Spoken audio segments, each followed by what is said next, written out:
Macmillan Audio presents The Night is Defying by Chloe C. Peñaranda. Read for you by Jacci Pryor and Corvin King.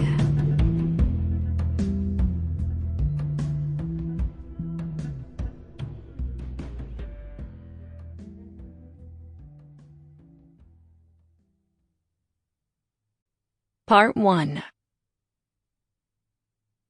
Chapter 1. Night. Past. He watched the darkness, tipping his fingers fade back to a warm tan, but what lay in his heart would never retract so easily. Night's death settled like a sleeping monster within him once again, proud of the bloodshed that surrounded him. The scent of vampire blood would always reek of decay, especially the night crawlers.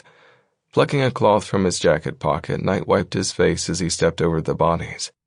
He felt nothing, and hardly remembered tearing through the dozen of them he'd come across in Ulysses. "Your father won't be pleased," a vampire called Ripley said from behind. He was a soulless, the kind of vampire that consumed souls instead of blood.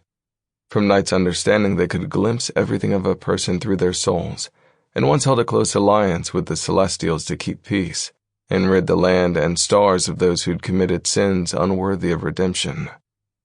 "He's never pleased," Night said. It would be his punishment to face, but he didn't really care.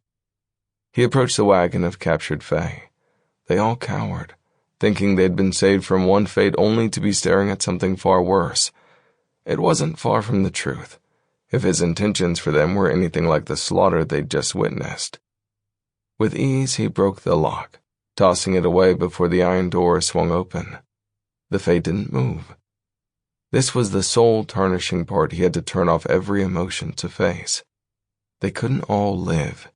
For it to be a believable ambush, and that most escaped, there had to be casualties on both sides.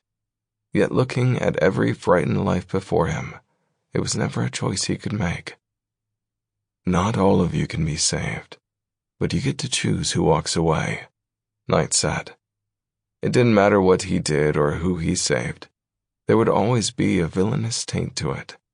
Lives had to be sacrificed, and those who got to walk away were not his redemption. Salvation didn't exist for a servant of death. The Fae looked over each other, forming guards, protecting themselves and their young. Night stepped away from the carriage and watched them exit. 5 males, 3 females, 4 young. "Decide now which of you will die. Better yet, kill them yourselves and you can walk away with a lifetime of wealth." Night stood calm and still. His mind reached into each of theirs, waiting. They'd made their choice before they got the chance to act on it.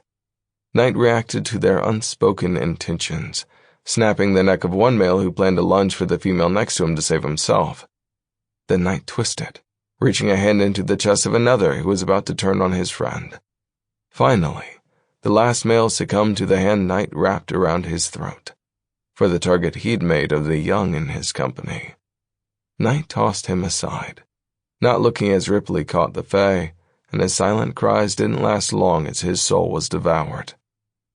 The blood on Night's hand disappeared in wisps of smoke as he turned to the remaining Fae.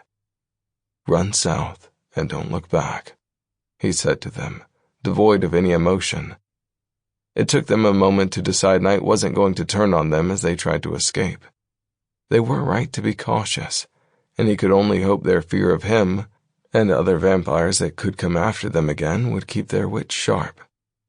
The females guided the young, but one male turned back, one with short, deep green hair and small horns that curved away from themselves. Why did you help us?" he asked. Night didn't know what to do with such a question. It wasn't one he'd faced before, and this group was particularly slow at retreating from him when the door of opportunity opened. He didn't have an answer to give. Instead, Night said, "Your hair could pass as a starlight matter enhancement. Your horns and ears will always single you out to them as Fae." He cringed at the implication. "If you want a chance at a normal life, or to stay alive and fight back." "I understand." Sample complete. Ready to continue?